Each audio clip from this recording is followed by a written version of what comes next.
మీరు ఇంతకు ముందు చెప్పారు నా మీద కూడా రేప్ అటెంప్ట్ జరిగింది అని. ఎలా ఏమైంది? వీరేంద్ర దీక్ష నా మీద రేప్ అటెంప్ట్ చేయబోయాడు. బాబా పిలుస్తున్నారని చెప్పి పంపించారు. అతని బిహేవియర్ కంప్లీట్ గా నన్ను శారీరకంగా వాడుకునేలాగా అప్రోచింగ్ ఉందన్నమాట. దాదా లేఖరాజ్ అనే అతను ముస్లిము, హిందూ వేషంలోనే హిందువుల సంఖ్యను ఇచ్చేయడానికి. మీకు 1 yearకే రేప్ అటెంప్ట్ జరిగింది, ఆవిడకి 8 years అంటే తను ఏమన్నా ఫేస్ చేసినది ఏమన్నా ఉందా? ఇంకొకటి ఇంజెక్షన్స్ ఇస్తారు, వాళ్ళు సమ్ ఏదో పౌడర్ కల్పిస్తారు, దానివల్ల కొంతమంది పడిపోయారు. ఎవరికైతే అమ్మాయిలు కొందరిని ఏం చేస్తారంటే ఇంజెక్షన్స్ ఇచ్చి ఆత్మకి ఎక్స్పైర్ ఉండదు అని ఆవిడ మాట్లాడుతుంది. అసలు నిజం చెప్తున్నా, మనకి చూస్తుంటే చాలా ట్రాన్స్ లో ఉన్న కళ్ళు, ఆవిడ అసలు స్పర్శ లేకుండా ఇలా కూర్చొని. ఆత్మ చనిపోదు, బట్ నీకు బాడీ ఇచ్చిండు కాబట్టి బాడీని రెస్పెక్ట్ చేయాలి కదా. మీరేమన్నా డొనేట్ చేస్తారా? మా ఇంట్లో ఉన్న 30 తులాల బంగారం వరకు తను తీసుకెళ్లిపోయి వాళ్ళకి అప్పు చెప్పేసి, ఉన్న జీవితమే గడుపుకోలేక మరో జన్మ అంటే ఇంకా అది సాటిస్ఫాక్షన్ జన్మనే కదా. అసలు ఇవి నేర్పియడం చాలా రాంగ్ కదా. ఇవి నేర్పియడం అంతా ఊహా ప్రపంచం అండి. ఆ ఊహా ప్రపంచమైన నేనే దేవుణ్ణని కూర్చుంటున్నారు. ఈ నేనే దేవుణ్ణని ఎవరైతే మనిషి చెప్తాడో ఫస్ట్ వాళ్ళని మొత్తం ఎముకలు ఇరిగేదాకా కొట్టాలి. ఇంకొకటి ఏంటంటే, మనకి అందరికి తెలిసిన ఒక గొప్ప వ్యక్తి మంతెన సత్యనారాయణ రాజు గారు, వారి భార్య విశాల మేడం గారు, వీళ్ళు కూడా బ్రహ్మకుమారి సంస్థలో కనెక్ట్ అయ్యారు. Welcome to our channel. మనతో ఉన్న గెస్ట్ ఎవరనంటే, సో బ్రహ్మకుమారి సీక్రెట్స్ ఇవన్నీ చెప్పడానికి ఇప్పుడు మీరు కూడా యూట్యూబ్లో చాలా మంది చూస్తున్నారు, ఇంకా నిజాలు చాలా ఉన్నాయన్నమాట. సో మనతో ఉన్నారు మైథిలి గారు. నమస్తే అండి. నమస్తే అమ్మా. ఎలా ఉన్నారు? బాగున్నాను, మీరు ఎలా ఉన్నారు? బాగున్నాను. ఓకే, ఇంటర్వ్యూ జరుగుతుంది, చాలా ఇంటర్వ్యూస్ అవుతున్నాయి, డెబిట్స్ అవుతున్నాయి, అన్నీ అవుతున్నాయి. సో దీనివల్ల మీకేమైనా హాని జరుగుతుందా? అంటే ఎవరి నుంచైనా బెదిరింపులు రావడం కానీ ఇంకేమన్నా? అంటే ఎవరైతే ఇప్పుడు గచ్చిబౌలి దాదా లేఖరాజు గ్రూప్ బ్రహ్మకుమారీస్ వాళ్ళు ఉన్నారో వాళ్ళు కాల్స్ చేసి మా సంస్థ గురించి మీరు నెగిటివ్గా ఎందుకు చెప్తున్నారు అంటున్నారు. కొందరు బెదిరిస్తున్నారు, కొందరు కూల్గా మాట్లాడుతున్నారు. సో నేను వాళ్ళకి చెప్పేది ఏంటంటే, వాళ్ళు నా మీద నన్ను అడిగేది ఏంటంటే, మీరు మా గ్రూప్లో రాలేదు, మీరు వెళ్ళింది అంటే వీళ్ళు దాదా లేఖరాజ్ బ్రహ్మకుమారీస్, నేను వెళ్ళింది వీరేంద్రదేవ్ దీక్షిత్ బ్రహ్మకుమారీస్. సో మీరు వీరేంద్రదేవ్ దీక్షిత్ గ్రూప్లో వెళ్ళారు కదా. అంటే ఇక్కడ గ్రూప్స్ కూడా ఉన్నాయా? దీనిలో గ్రూప్స్ ఉన్నాయి, జోన్స్ ఉన్నాయి, పార్టీలు ఉన్నాయి. ఇందులో వీళ్ళదే బ్రహ్మ పార్టీ, విష్ణు పార్టీ, శంకర్ పార్టీలు అంట. ఇప్పుడు మనం ఎక్కడికైనా వెళ్తే మనం ఎవరికి నచ్చిన దేవుళ్ళని వాళ్ళు పూజించుకుంటాం, కానీ విడివిడిగా చేసేసి ఇచ్చేయం కదా. వీళ్ళు బ్రహ్మ పార్టీ వేరు, విష్ణు పార్టీ వేరు, శంకర్ పార్టీ వేరు చేసుకున్నారు. అష్టదిక్పాలకుల పార్టీలు కూడా వేరున్నాయి ఇందులో.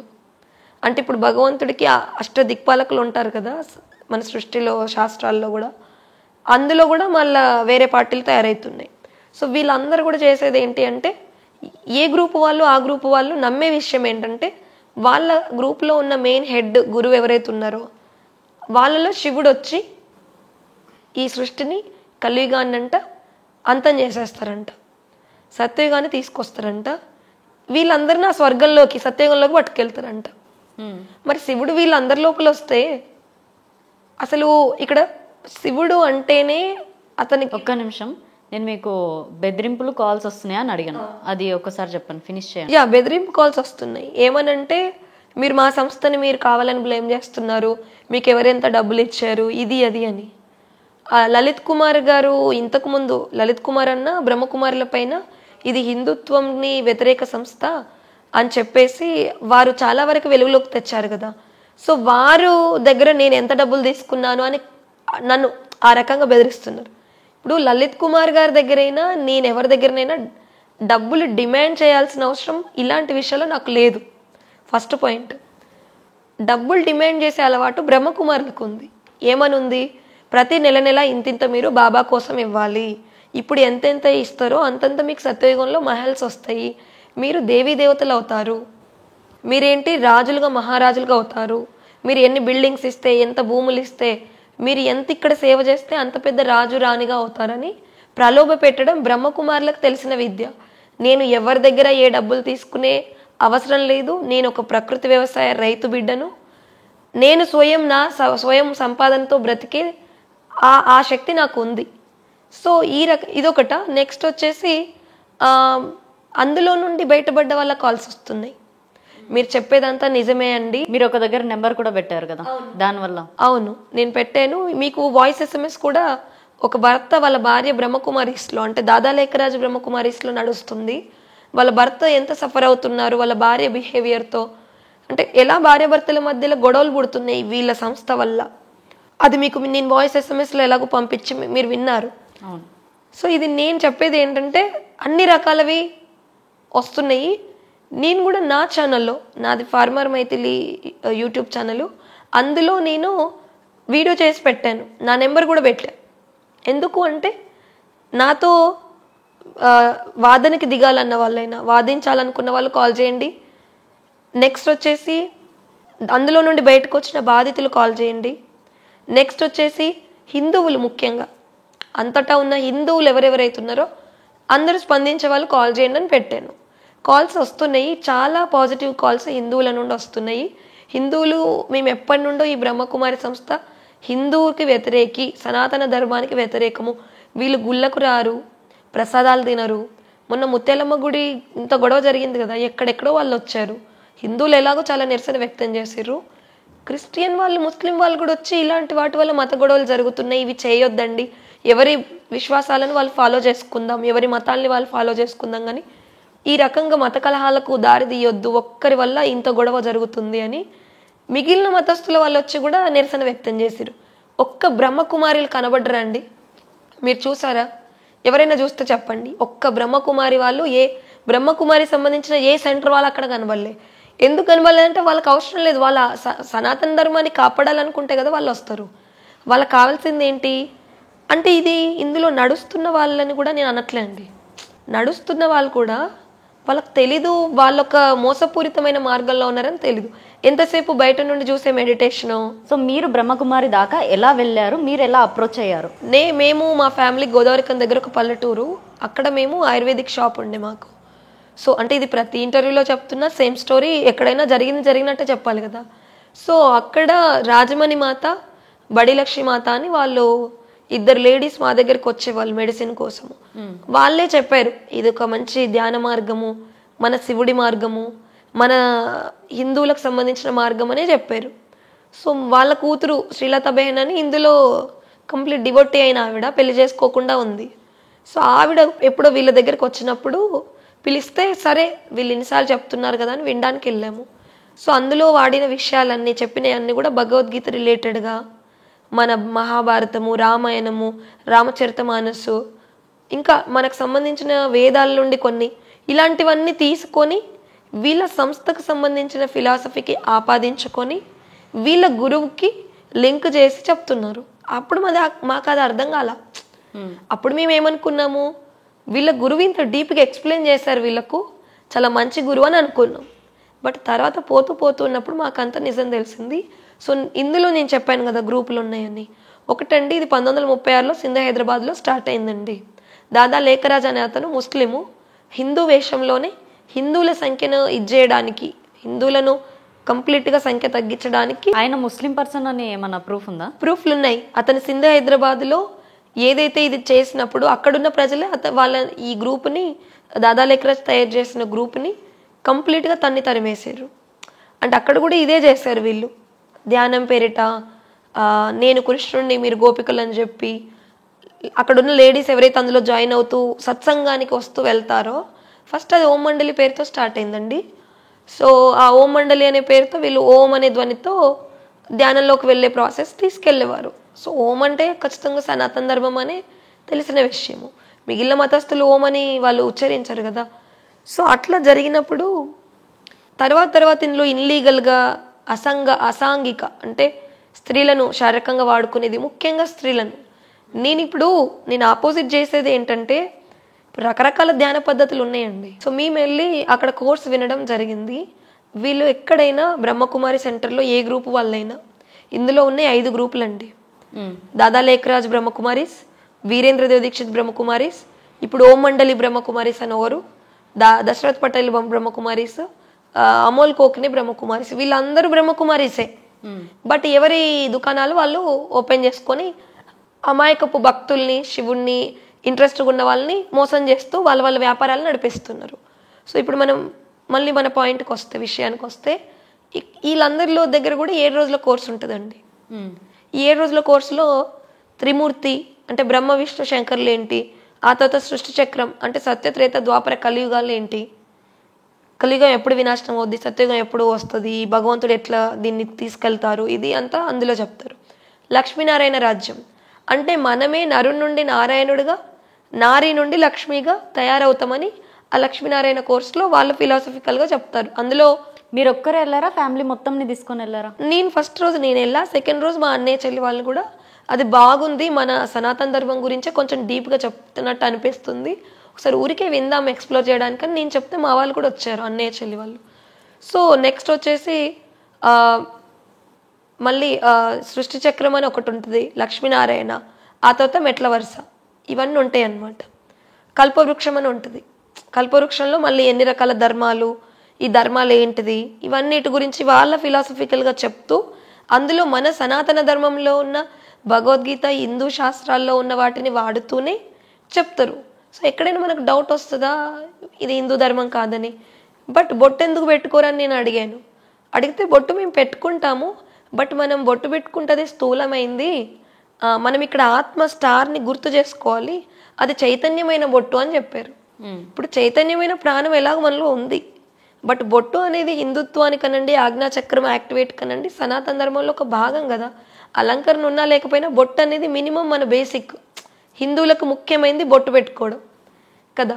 సో అది వాళ్ళు చేయలేదు. బట్ ఓకే, కొన్ని వీళ్ళ పద్ధతులు కొంచెం వేరుగా ఉన్నాయేమో అనుకున్నాం.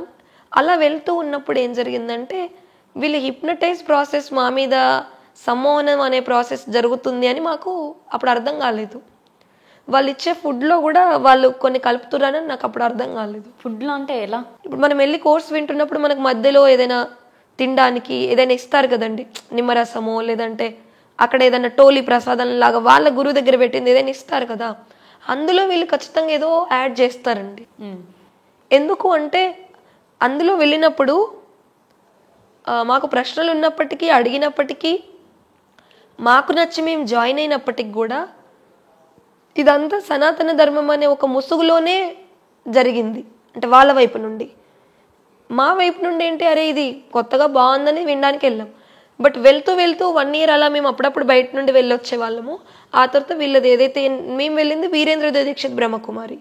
సో వాళ్ళు చెప్పింది ఏంటిది, వీరేంద్రదేవ్ దీక్షిత్ వాళ్ళు మేము అందరూ బ్రహ్మకుమారిసే, అంతటా ఇదే చెప్తారని చెప్పారు వాళ్ళు. ఇప్పుడు దాదా లేఖరాజ్ బ్రహ్మకుమారిస్ ఏమంటారు, వాళ్ళు మేము ఒకటి కాదు అంటారు. బట్ వీళ్ళందరూ ఒకటే, వేరు ప్లేసుల్లో ఉన్నారు. సో అలా వెళ్తూ మేము ఢిల్లీలో వీళ్ళది మెయిన్ సెంటర్ ఉంది, అక్కడ వెళ్ళి మేము ఇది కంప్లీట్గా డీప్గా అందులో సమర్పితమయ్యి సేవ చేద్దామనే ఉద్దేశంతో వెళ్ళాము. సో ఆ తర్వాత 1 yearలో నాకు అర్థమైన విషయం ఏంటంటే నాలాగా చాలామంది ఆడపిల్లలు ఉన్నారు అక్కడ, చాలామంది యంగ్ అమ్మాయిలు. మీరు ఎన్ని ఇయర్స్ ఉన్నారు దానిలో? నేను 2015 నుండి 18 వరకు ఉన్నాను. 3 years. అయితే 1 yearలో ఇప్పుడు అన్ని రాష్ట్రాల నుండి మంచిగా అందమైన అమ్మాయిలు, యంగ్ వాళ్ళు ఇక్కడ ఉండేసరికి నేనేమనుకున్నానంటే ఓకే, ఒక మంచి భగవంతుడి మార్గం, సన్యాసి మార్గం, మంచి దైవీ మార్గం ఇది, ఇలాంటి ధ్యాన మార్గంలో చాలామంది వచ్చారు అంటే ఇది ఎంత మంచి మార్గము, నాలాగానే ఇంకా చాలామంది వచ్చారని మనకు ఆ వైబ్ ఉంటుంది కదా. ఓకే, మనం రాంగ్ మార్గంలో లేమనే అనుకున్నా. బట్ పోతూ నాకు అర్థమైంది ఏంటంటే 1 yearలో అక్యురేట్ 1 year గడిచిన తర్వాత ఏం జరిగింది, వీరేంద్రదేవ్ దీక్షిత్ అసలు రూపం నాకు తెలిసింది. మీకు ఎలా తెలిసింది? అతని దగ్గరికి నన్ను పంపించారు, బాబా పిలుస్తున్నారని చెప్పి పంపించారు. అతని బిహేవియర్ కంప్లీట్గా నన్ను శారీరకంగా వాడుకునేలాగా అప్రోచింగ్ ఉందన్నమాట. అంటే మాట్లాడము, టచ్ చేయడము, ఇదంతా కూడా. సో మనకు తేడాగా నెగిటివ్గా ఉంది అర్థమైపోయాక, మీరు ఇదేదైతే చెప్తున్నారు, అతను చెప్పింది ఏంటంటే భగవంతుడు నేను కృష్ణుణ్ణి, మీరందరు గోపికలు. సో గోపికలు అంటేనే గుప్త సంబంధం జోడించే వాళ్ళట. గుప్త సంబంధం ఏముంటుంది, భార్య భర్తలే కదా గుప్త సంబంధం. అవును, బెడ్రూమ్లో ఉంటుంది కదా, అందరి మధ్యలో ఇష్టం ఉన్నట్టుగా కాకుండా వాళ్ళ ఏదో గుట్టుగా ఉంటుంది. సో అలాంటి గుప్త సంబంధం అంటే అతను కృష్ణుడి అవతారం అంట. సో మేము ఇక్కడ ఉన్న వాళ్ళందరూ గోపికలు. సో నాతో ఇలాంటి సంబంధం పెట్టుకుంటేనే నీకు నెక్స్ట్ జన్మలో రాజుగా రాణులుగా పదవులు వస్తాయి. నువ్వు శ్రీకృష్ణుడికి 16,000 గోపికల లిస్టులో నువ్వు ఉంటావు, ఆ కృష్ణుడిని నేనే అని చెప్పాడు నాకు. నేను చెప్పాను, ఈ పని గురించి రావాలనుకుంటే బయటే పెళ్ళిళ్ళు చేసుకొని ఉండొచ్చు. మీరు చెప్పింది ఏంటి? బ్రహ్మచర్యం గురించి. బ్రహ్మకుమారిస్, అది దాదా లేఖరాజ్ బ్రహ్మకుమారిస్ అయినా, వీరేంద్రదేవ్ దీక్షిత్ బ్రహ్మకుమారిస్ అయినా, ఎవరైనా చెప్పేది బ్రహ్మచర్యం అని చెప్తారు. స్త్రీ పురుషుల దాంపత్య వేదంలో వాళ్ళ కలయికను అపవిత్రం అని చెప్తారు. వీళ్ళు భార్యాభర్తల కలయికను అపవిత్రం అంటారు. సో ఇదంతా చెప్తూ మీరు ఇక్కడికి వచ్చేసరికి ఈ పను చేయడానికి చెప్తే ఇది నాకు అగ్రి కాదని చెప్పి నేను దాన్ని ఖండించేశాను.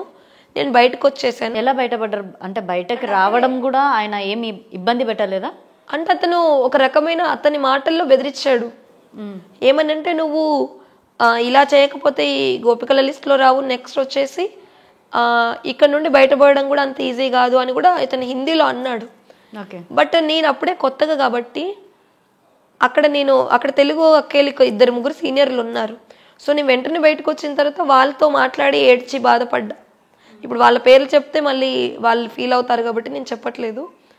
సో నాకు అర్థమైంది ఏంటంటే, అప్పుడు 1 ఇయర్లో ఇదేదైతే జరుగుతుందో శారీరక సంబంధాలని, ఇదొక రాజయోగం అనే పద్ధతిలో, ఇది చాలా రాంగ్. బట్ దీన్ని ఒక గొప్ప కార్యంగా అతను వీళ్ళ లోపల ఇంజెక్ట్ చేసిండ్రు. అంటే అక్కడ ఉన్న అమ్మాయిలు అందరూ అతనితో శారీరక సంబంధం అన్నట్లా. ఓకే, ఇప్పుడు కొందరు ఇంట్రెస్ట్ లేని వాళ్ళు చాలా మంది ఓన్లీ సేవలో ఉంటారు. ఓన్లీ సేవా పర్పస్లు ఉన్న వాళ్ళు వీళ్ళకి ఇలాంటి విషయంలో వీళ్ళని తీసుకెళ్తే వీళ్ళు షాక్కి గురై బయటకు వెళ్ళిపోతారేమో అని డౌట్ ఉన్న వాళ్ళను వీళ్ళు టచ్ చేయరు. కొంచెం సేవలో బాగా ఇన్వాల్వ్ అయిపోయి మనం ఎంత అంటే ఏ రకంగా డీప్గా తీసుకెళ్ళినా వీళ్ళు పాజిటివ్గానే ఉంటారు అని అనిపించిన వాళ్ళు మాత్రమే ఇది చేస్తారన్న. ఓకే, మీరు 3 ఇయర్స్ ఉన్నా అన్నారు. 1 ఇయర్లో మీకు తెలిసింది నిజం తెలిసింది. ఆ 2 ఇయర్స్ ఏం చేసారు మరి? ఆ 1 ఇయర్లో ఈ నిజం తెలిసిన తర్వాత ఏం చేశాను, నాకు అక్కడ చూసిన వాళ్ళను కొందరిలో అర్థమైంది ఏంటంటే, ఇలా ఆపోజిట్ అయిపోయి బయటికి వెళ్ళిపోయి ఇతని నిజ రూపం బయట పెట్టాలనుకున్న వాళ్ళని బయటికి రాకుండా ఒక వేరే బిల్డింగ్లో పెట్టి, వాళ్ళకి సైకలాజికల్గా మనుషులు ఉంటారు బట్ వాళ్ళకి ఎక్కువ మెమొరీ ఉండదు, జస్ట్ తింటారు ఉంటారు తప్ప మాట్లాడరు, ఏమీ ఉండదు, వాళ్ళ బట్టలు వాళ్ళు పిండుకోరు, జస్ట్ అట్లా అన్కాన్షియస్గా ఉంటారు. అలాంటి వాళ్ళని ఒక బిల్డింగ్లో నేను చూశాను. వాళ్ళకి మేమే బట్టలు ఉతకడానికి ఫుడ్ ఇవ్వడానికి వెళ్ళే వాళ్ళం. సో వాళ్ళందరూ అలా ఎందుకు అయ్యారనే ఎంక్వైరీలో నేను ఒక్కొక్కరితో క్లోజ్గా ఫ్రెండ్షిప్ చేస్తున్నప్పుడు అందులో నాకు అర్థమైంది. ఇవి అర్థమైన తర్వాత నేను తెలుసుకుని, ఇప్పుడు నేను బయటికి వెళ్ళాలని ప్రపోజల్ పెడితే, నేను బయటికి వెళ్ళాలనుకుంటున్నానని వీళ్ళపైన ఇలా పై స్థాయి వాళ్ళు ఉంటారు, కేటగిరీ వాళ్ళు, వాళ్ళందరూ ఫోన్లలోనే ఉంటారు, బయట కనబడరు. అంటే సీక్రెట్గా ఎక్కడో ఉండి అంతా ఆపరేట్ చేస్తూ ఉంటారు అనమాట. లేడీసే వాళ్ళు కూడా, వాళ్ళందరినీ ఆపరేట్ చేసేది వీరేంద్రదేవ్ దీక్షిత్. సో ఇప్పుడు మీరు మొన్న ఒక ఛానల్లో చూస్తారు కదా, లేడీస్ పింక్ శారీ కట్టుకున్న వాళ్ళు, వీళ్ళందరూ ఏం చేస్తారంటే అందరికీ ఇది భగవంతుడి జ్ఞానము, మీకు ఒక వీడియో పంపాను, వాళ్ళు బస్సులో వెళ్ళి కూడా పాంప్లెంట్స్ ఇచ్చి ప్రచారం చేస్తున్నారు. సో అలా విన్న వాళ్ళు వీళ్ళు సెంటర్కి వెళ్తారు కదా, ఆ సెంటర్లలో ఎక్కువ ఏజ్ అయిన వాళ్ళనేమో పని చేసుకోవడానికి, వాళ్ళ ఇళ్లలో పొదుపులు చేసుకున్న డబ్బులు లేదా రిటైర్ అయిన డబ్బులు వీళ్ళకి డొనేట్ చేయడానికి వాడుకుంటారు. మీరేమన్నా డొనేట్ చేస్తారా? 3 ఇయర్స్కి చేసాము. యంగ్ అమ్మాయిల్ని ఏం చేస్తారు తెలుసా, యంగ్ అమ్మాయిల్ని ఇలా వర్జిన్ అమ్మాయిల్ని, మెయిన్గా వచ్చి వర్జిన్ అమ్మాయిల్ని, వర్జిన్ సంబంధించిన పత్రం కూడా అక్కడ రాయిస్తారు. అంటే ఏముంటుంది డీటెయిల్స్ దానిలో? అంటే నేను వర్జిన్ అమ్మాయిని, నేను భగవంతుడికి సేవలో సమర్పణ గురించే వచ్చాను, నా మనదాకా నాకేం జరగలేదు, ఇప్పటిదాకా నేను ఎవరితోనూ శారీరక సంబంధంలో అలాంటి అపవిత్రమైన మార్గంలో నేను వెళ్ళలేదు అని, అంటే అది బ్రహ్మచర్యంగానే నేను ఉన్నాను, నా బ్రహ్మచర్యం పోగొట్టుకోలేదు అనేది రాయించుకుంటారు.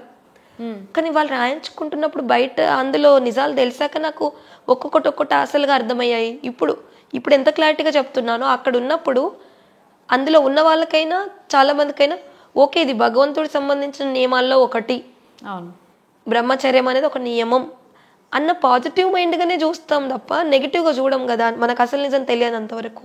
సో మీరు ఇంకో ఛానల్లో చూస్తారు కదా, 2 పింక్ శారీస్ కట్టుకున్న వాళ్ళు, ఇలాంటి వాళ్ళందరూ వర్జిన్ అమ్మాయిల్ని ట్రాప్ చేస్తూ, వర్జిన్ అమ్మాయిల్ని ఈ నాలెడ్జ్ వినిపిస్తూ, హిప్నటైజ్ చేస్తూ, స్లోగా ఆ సంస్థలోకి తీసుకెళ్ళిపోయి కంప్లీట్గా సప్లై చేసేస్తారు. ఇలానే అంటే వాళ్ళకి ఏమైనా డబ్బు వస్తుందా దీని నుంచి? వాళ్ళకి డబ్బులు పర్సనల్గా అందుతాయో లేదో నేను అబ్జర్వ్ చేయలేదు.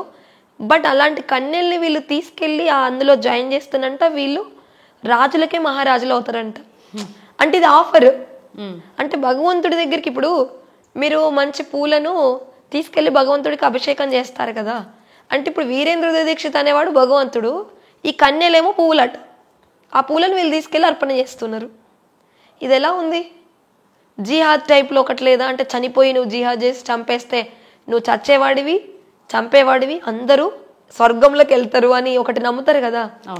కొన్ని సినిమాలో కూడా చూస్తాం, నాకు చావాలని లేదు, నన్ను బ్రతికించండి అని వాళ్ళ సీనియర్స్కి చెప్పినా కూడా నువ్వు చచ్చినా కూడా స్వర్గంకే పోతావు, భయపడకు అని వాళ్ళని మోటివేట్ చేస్తూ ఉంటారు కదా.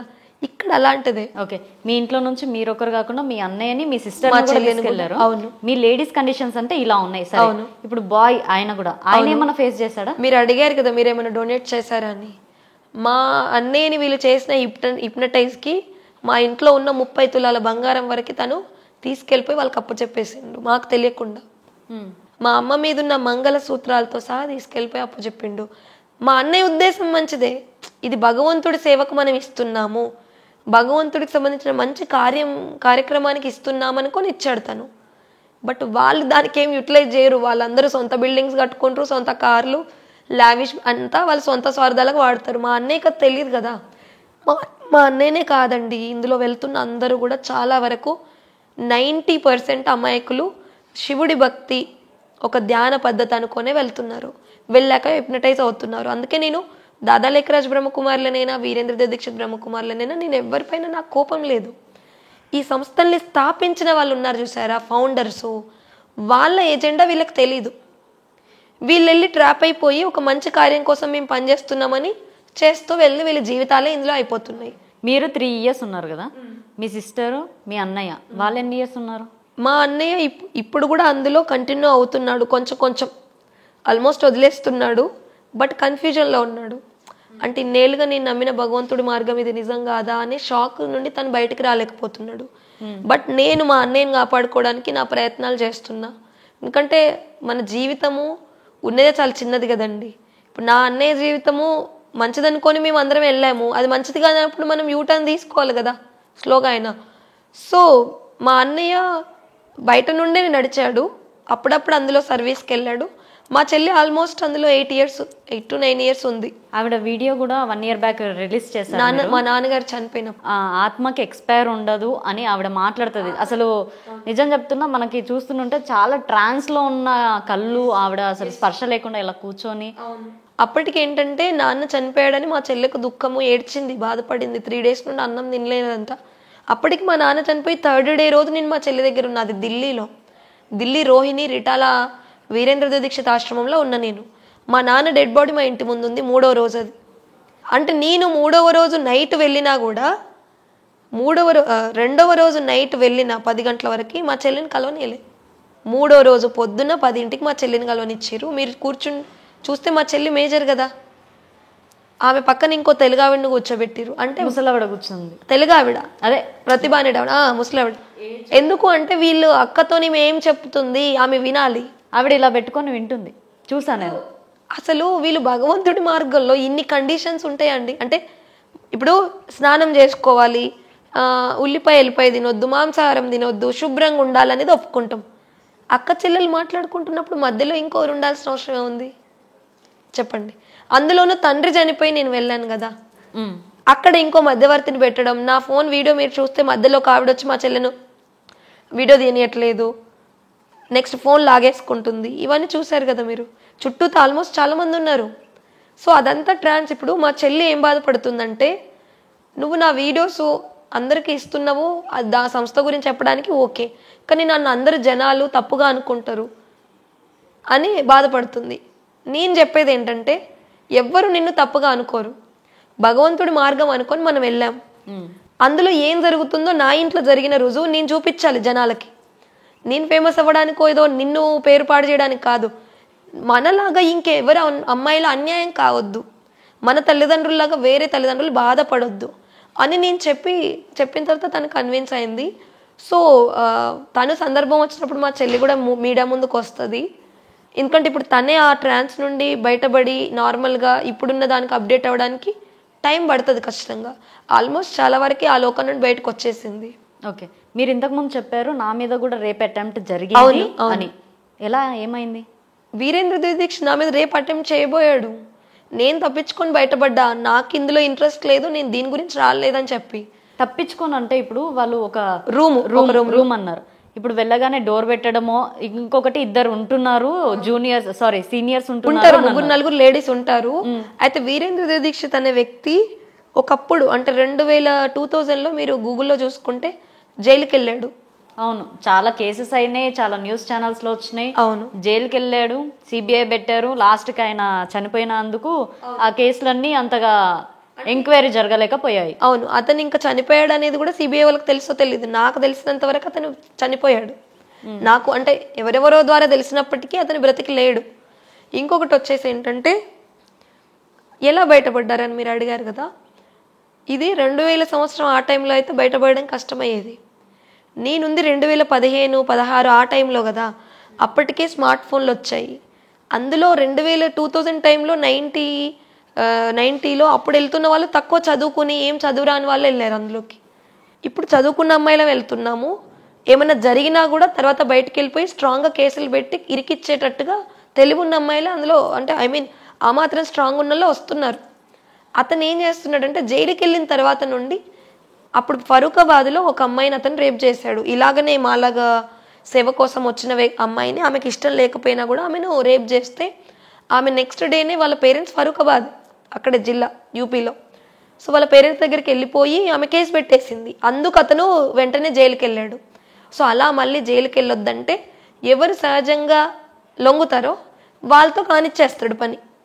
ఎవరు లొంగరో వాళ్ళని లైట్ తీసుకుంటాడు. ఎందుకంటే మళ్ళీ జైలుకి వెళ్ళాల్సి వస్తుంది కదా. సో అప్పటికి నేను అప్పటికి బయటకు వచ్చేసి ఇతని మీద కేసు ఇది పెట్టాలని ఆలోచించాను. బట్ నేను బయటకు వచ్చేలోపు వాళ్ళు నన్ను మెంటల్గా అన్కాన్షియస్ చేస్తారు అనేది నాకు తెలుసు. ఇంకొకటి ఇంజెక్షన్స్ ఇస్తారు, వాళ్ళు ఏదో పౌడర్ కల్పిస్తారు, దానివల్ల కొంతమంది పడిపోయారు అని మీరు అన్నారు. అది నిజము. ఎవరైతే వాళ్ళు ఫుడ్లోను వీటిలోనూ ఇది చేస్తారు, ఎవరికైతే అమ్మాయిలు కొందరిని ఏం చేస్తారంటే ఇంజెక్షన్స్ ఇచ్చి వాళ్ళని కంప్లీట్గా ఈ సంస్థకు సంబంధించినే కాదు అంటే వాళ్ళకి ఏం గుర్తుండదు. వాళ్ళు ఉన్నారా అంటే ఉంటారు తప్ప జస్ట్ మనుషుల్ని కొంచెం గుర్తుపడతారు తప్ప ఇంకేవి గుర్తుండవు. తెలుగు వాళ్ళని ఒక 2-3 చూసాను నేను. వాళ్ళ పేర్లు నేను చెప్పను, ఎందుకు అంటే మళ్ళీ వాళ్ళ పేరెంట్స్ అందరూ కూడా వీళ్ళందరూ ఫీల్ అవుతారు. తెలుగు వాళ్ళని చూసాను నేను. వాళ్ళని చూసి నేను జాగ్రత్త పడి ఏం చేశాను, బాబా అలా అడిగినప్పుడు నేను అర్థం కాలేదు నాకు. బట్ నాకు అర్థం కాలేదు ఎందుకు అలా చేశాను అని నేను అక్కడ నన్ను నేను కాపాడుకోవడానికి నటించా పాజిటివ్గా. అప్పుడు వాళ్ళు ఏం చేశారంటే పర్వాలేదు, నీ లోపలేదో దుష్ట ఆత్మలు వచ్చి అట్లా నువ్వు చేసావు, అది నీ పూర్వజన్మల ప్రారంధం ఉంటుంది, నెక్స్ట్ నువ్వు ఇలా కాకుండా చూసుకో, మంచిగా బాబాని యాద్ చేయి. బాబాని అంటే ఎవరు యాద్ చేయాలి? వీరేంద్ర దీక్షిత్నే యాద్ చేయాలంట. అతనే రాముడంట, కృష్ణుడంట, ఆదిపురుషుడంట. ఆ 2 లేడీస్ అప్పుడు అంటున్నారు వాదనలో, చూసారు కదా మీరు. సో అట్లా నాకు తెలియలేదు అసలు, ఆ టైంలో అర్థం కాలేదని చెప్పి ఏదో నా తప్పు నేను రియలైజ్ అయినట్టుగా వాళ్ళ ముందు నటించి ఈ 2 years అందులో ఉన్నాను. 2 years ఎన్నిసార్లు వీరేంద్ర దీక్షిత్ దగ్గరికి వెళ్ళే ఛాన్స్ వచ్చినా కూడా నేను కొంచెం నాకు హెల్త్ బాగాలేదని, ఇంకేదో నాకు ఆరోగ్యం బాగాలేదని ఏదో ఒకటి చెప్పి నేను తప్పించుకున్నా, వెళ్ళలేదు. అంటే అతనే ఒక వేరే సెంటర్కి వస్తాడు సీక్రెట్గా, అక్కడికి అమ్మాయిలు సప్లై చేస్తారు వీళ్ళు. అట్లా అది జరుగుతుంది. సో నేను అట్లా 2 years ఏం చేశాను, మెల్లిగా ఆ 1 year తర్వాత తెలుగు సెంటర్స్కి వేయించుకున్నా. తెలుగు ట్రాన్స్లేషన్ వీళ్ళ మురళి హిందీలో ఉంటుంది, దాన్ని తెలుగులోకి ట్రాన్స్లేట్ చేయించుకోవాలని చెప్పి నాకు ఇంట్రెస్ట్ ఉందని చెప్తే వాళ్ళు తెలుగు వైపు పంపించారు.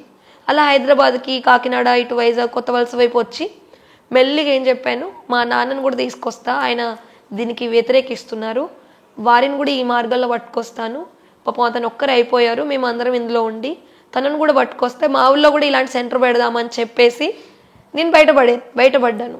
బయటపడిన తర్వాత తిరిగి ఇంకా వాళ్ళ వైపు చూడలేదు. మా అన్నయ్య చెల్లిని బయటకు తీసుకొచ్చే ప్రయత్నం చేశాను నేను. బట్ వాళ్ళు ఆ ట్రాన్స్లో నుండి అప్పటికి వాళ్ళు బ్రెయిన్ వాష్ చేసిరు. వాళ్ళు ఏమని, మీ అక్కకి మాయ పట్టుకుంది, మీ అక్క చెప్పే మాటలు వినొద్దు, ఆమె మాయా ప్రపంచంలో మునిగిపోయింది, మీరు భగవంతుని చేయి వదిలించాలని ఆమె చూస్తుంది, ఆమె మాయా రూపం, ఇలా అన్నీ కూడా కంప్లీట్ బ్రెయిన్ వాష్ మాటలు ఇవన్నీ. ఊహా ప్రపంచం అండి, కంప్లీట్ ఊహా ప్రపంచం. గురువు అనే వ్యక్తి మనల్ని తొందరగా విముక్తి చేయాలి, కొంతవరకు మార్గనిర్దేశకం చేసి మనల్ని ఫ్రీ చేసి స్వయం మనము ఎదిగేలాగా వదిలేయాలి తప్ప జీవితకాలం వాళ్ళ దగ్గరనే ఒక బానిసల్లాగా పెట్టుకోవద్దు కదండి. బ్రహ్మకుమారి సెంటర్స్లలో అదే జరుగుతుంది.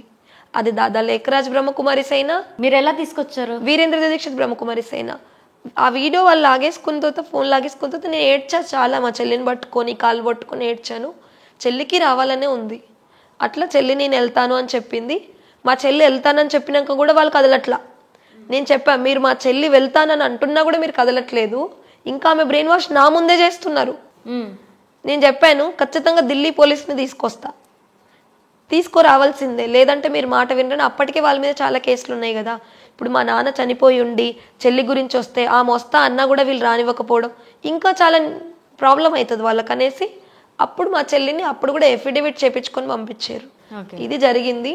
ఇప్పుడు అంటే అంత్యక్రియలు చెల్లి వచ్చినాకనే జరిగినాయి కదా. ఫోర్త్ డే ఆయన మైండ్ సెట్ మొత్తం ఇలా ఉంది కాబట్టి చూసినమ్మటే ఏడవడం కానీ అట్లేం జరగలేదా? అయ్యో చాలా ఏడ్చింది. మా నాన్న చనిపోయాడని వాళ్ళు సెకండ్ డే చెప్పారు. నేను బెదిరించాక, మీరు మా చెల్లికి ఇన్ఫర్మేషన్ ఇవ్వకపోతే నేను పోలీస్ కంప్లైంట్ ఇస్తా ఇప్పుడే, ఢిల్లీ పోలీస్ కని కంప్లైంట్ ఇచ్చాక మా చెల్లిని లైన్లోకి తెచ్చిర్రు, ఆడియో కాల్ వీడియో కాల్లోకి. అప్పటికే మీ నాన్నగారు చనిపోయారని తెలిసిన వెంటనే మా చెల్లి చాలా ఏడవడం, ఫుడ్ మానేయడం, తినకపోవడం, ఒక దగ్గర కూర్చొని. ఇంకా మా నాన్న గుర్తుకొస్తాడు కదా తనకి ఖచ్చితంగా. మా చెల్లికి మా నాన్న పట్ల చాలా అటాచ్మెంట్ ఉండే, చాలా బాగా చూసుకునే మా నాన్న. అంటే ఎప్పుడు మమ్మల్ని కోపం కూడా చేయలేదు, చాలా మంచిగా చాలా సున్నితంగా చూసుకున్నారు మా నాన్న. అంటే వెళ్ళిపోయారు, తను చాలా సాత్వికమైన ఆత్మ. మీ మమ్మీ లేరా? మా అమ్మ ఉన్నారు. మేము ముగ్గురం ఇందులో వెళ్ళాం కాబట్టి ఆమెకు శివుడి విభక్తి ఎక్కువ. సో వీళ్ళు మా పిల్లలు శివుడి మార్గం పట్టుకున్నారని మాతో కలిపి వస్తుంది తప్ప ఆవిడకి ఇవన్నీ ఏం తెలీదు. ఆవిడ జస్ట్ పల్లెటూరులో ఉండొక గృహిణి.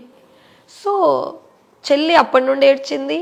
నేను వచ్చేటప్పుడు కూడా వీడియోస్, నేను ఇక్కడ ఏంటంటే ఆ వీడియోస్లో చూస్తే మీకు అర్థమైపోద్ది ఆమె మన లోకంలో లేదని.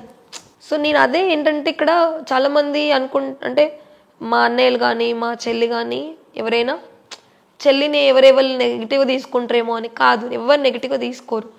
చాలామంది ట్రాన్స్లో వెళ్లకుండా ఉపయోగపడడానికి మా చెల్లి వీడియో బయట పెట్టాల్సి వస్తుంది. ఇది మంచి సమాజానికి ఉపయోగపడే విషయం అవుతుంది తప్ప ఎవరిని తప్పుదో పట్టించేది కాదు. కాబట్టి నేను వాళ్ళని కన్విన్స్ చేశాను.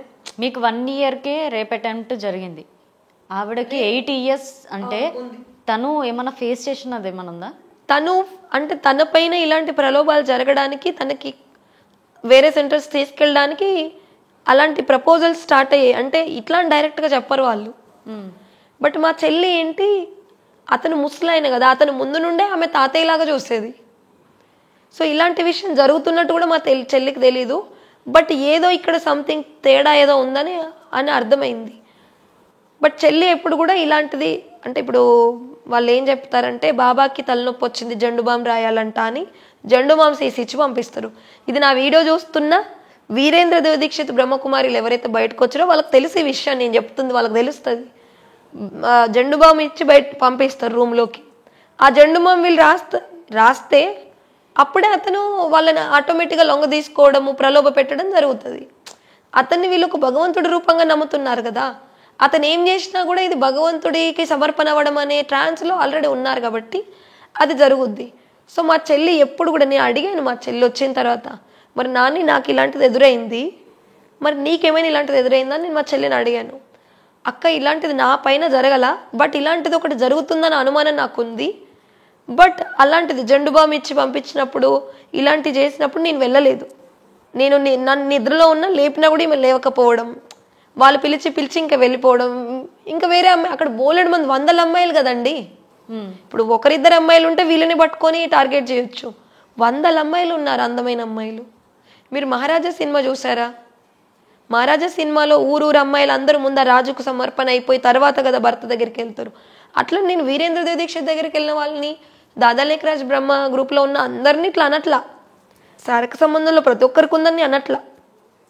కొందరిపైన జరిగిన వాళ్ళు అది భగవంతుడిది కార్యం అనుకొని అలాగే ఉండిపోయారు, కొందరు నచ్చని వాళ్ళు బయటకు వచ్చేసారు.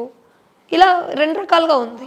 ఓకే, 18 దాటగానే మెయిన్ సెంటర్ ఏది ఉంటుందో అక్కడ జాయిన్ అవ్వడం కానీ. ఇంకొకటి నేను చెప్పాలనుకుంటున్నాను, ఇలాంటి ఆధ్యాత్మికం పేరిట వెళ్ళిన లేడీస్ పైన ఎలాంటివి జరిగినా అదేదో వాళ్ళ పైన ఏదో ఏంటి వాళ్ళు మానభంగం అయిపోయినట్టు వాళ్ళు ఇంకా ఒకరు యూజ్ చేసుకున్న దృష్టితో సమాజం చూడొద్దు మనం. ఇప్పుడు ఎవరైనా ఎక్కడైనా ప్రలోభ పెట్టి అటెంప్ట్ చేస్తే అది చేసిన వాళ్ళ తప్పు అవుద్ది, కానీ అలా ఎవరిపైన జరిగిందో వాళ్ళ తప్పు కాదు కదండి. సో మనం ఈ విషయాన్ని ఎలా తీసుకోవాలి అంటే ఒక యాక్సిడెంట్గానే తీసుకోవాలి. ఇంకా అందులో ఉన్న లేడీస్ పట్ల మనం ఒక రెస్పెక్ట్గా వాళ్ళని ఆ సంస్థలకు ఎవరికి వెళ్ళనివ్వకుండా ఆ సంస్థలో ఉన్న వాళ్ళు ఎవరైనా బయటపడాలంటే మనం హెల్ప్ చేయాలి తప్ప ఒక రకంగా వీళ్ళు వాళ్ళకి అక్కడ యూజ్ చేసుకున్న వాళ్ళు ఇలాంటి టైప్ ఆ భావాజాలంతో ఎప్పుడు చూడొద్దు మనం. ఇప్పుడు అలా చూస్తున్నారా? అలా సమాజంలో చూసే వాళ్ళు ఎక్కువ ఉంటారు.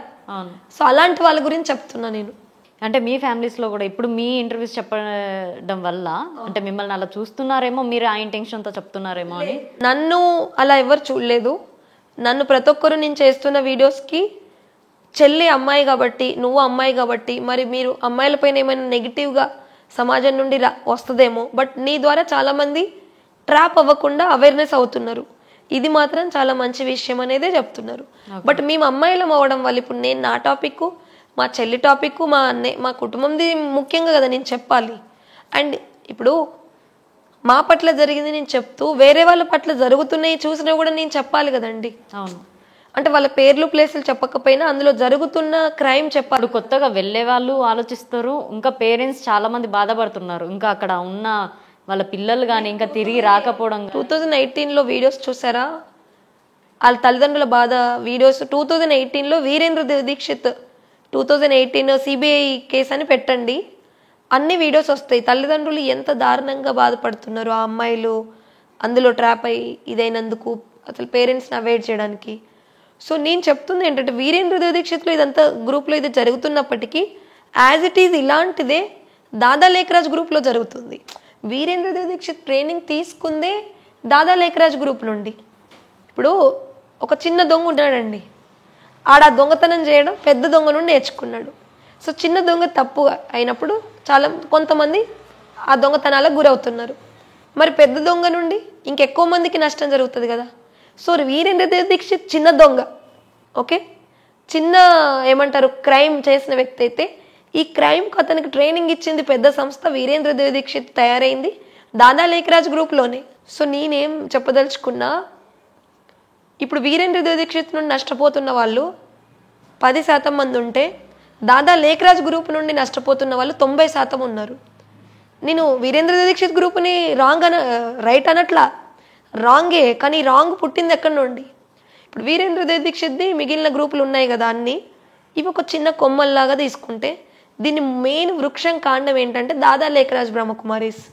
సో అది నేను మా నాన్న చనిపోయిన తర్వాత మా చెల్లిని తీసుకొచ్చిన తర్వాత ఆ వీడియోస్ చూసిన వాళ్ళు, దాదా లేఖరాజ్ గ్రూప్ నుండి అయిన బాధితులు కూడా బయటకు వచ్చిన వాళ్ళు ఉన్నారు కదా, వాళ్ళు నాకు కనెక్ట్ అయ్యి వీరేంద్ర దీక్షిత్ బ్రహ్మకుమారీస్ గ్రూపులో ఎలా జరుగుతుందో అంతకంటే దారుణంగా, అంతకంటే నీచంగా దాదా లేఖరాజ్ మౌంట్ అబూ బ్రహ్మకుమారీస్ గ్రూప్లోను, వాళ్ళకి సంబంధించిన అన్ని రాష్ట్రాల గ్రూపులోను ఇదే జరుగుతుంది. హైదరాబాద్ గచ్చిబౌలి గ్రూపుల్లో కూడా ఇదే జరుగుతుంది. అంతటా ఇది ఆధ్యాత్మికం పేట అమాయకపు హిందువులను వీళ్ళొక ట్రాప్లో ఇరుకొస్తున్నారని చాలామంది నాకు కనెక్ట్ అయ్యారు. సో నేను మా నాన్నగారు చనిపోయినప్పుడు వీడియో చేశాను. అప్పుడు మా చెల్లి వీరేంద్ర దీక్షిత్ శంకర్ పార్టీ బ్రహ్మకుమారి గ్రూప్లో ఉందండి. సో నేను మా చెల్లి ఎక్కడుందో ఆ సెంటర్ పేరు చెప్పాలా, వేరే వాళ్ళ పేరు చెప్పాలా? ఉన్న సెంటర్ చెప్తాం కదా. నేను అదే చెప్పాను. ఇప్పుడు ఈ దాదా లేఖరాజ్ బ్రహ్మకుమారీస్ గ్రూప్ వాళ్ళు ఏం చేస్తున్నారు, ఆ క్లిప్స్ని కట్ చేసుకొని, సో అప్పుడు నాకు అదే ఢిల్లీ ఎయిర్పోర్ట్లో నాకు అంతకుముందు చండీగఢ్ బ్రహ్మకుమారులు కలిశారనమాట. సో ఇట్లా తల్లిదండ్రులు చనిపోయిన వీళ్ళు పంపించట్లే వీరేంద్ర దీక్షిత్ బ్రహ్మకుమారీస్ గ్రూప్, మరి మీ దాదా లేఖరాజ్ బ్రహ్మకుమారులు అలా చేస్తారని నేను అడిగాను బాధపడుతూ. లేదమ్మా మేము చనిపోయిన వాళ్ళ దగ్గరికి వెళ్ళి మెడిటేషన్ చేస్తామని చెప్పారు. బట్ చనిపోయిన వాళ్ళ దగ్గరికి మెడిటేషన్ చేసేటోళ్ళు ఇళ్లలో ఉండి కుటుంబంలో ఉన్నవాళ్ళు, సెంటర్లలో ఉన్నవాళ్ళు కాదు.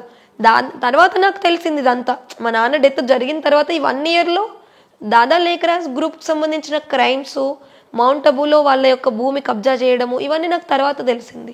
సో అప్పుడు నేను నేను చిన్న చిన్న దొంగ గ్రూప్లో మేము ఇరుక్కుంటే ఇంతకంటే పెద్ద గ్రూప్ ఇంకొకటి ఉంది అని నేను అన్నిటిని కలిపే కదా ఖచ్చితంగా వ్యతిరేకిస్తాను. సో ఆ క్లిప్స్ని కట్ చేసుకొని నేను దాదా లేఖరాజ్ గ్రూప్ని వ్యతిరేకించట్లేదని వాళ్ళు ప్రచారం చేసుకుంటున్నారు. నేను ఈ అన్ని రకాల దాదా లేఖరాజ్, వీరేంద్ర దీక్షిత్, అన్ని బ్రహ్మకుమారీస్ని వ్యతిరేకిస్తున్నా.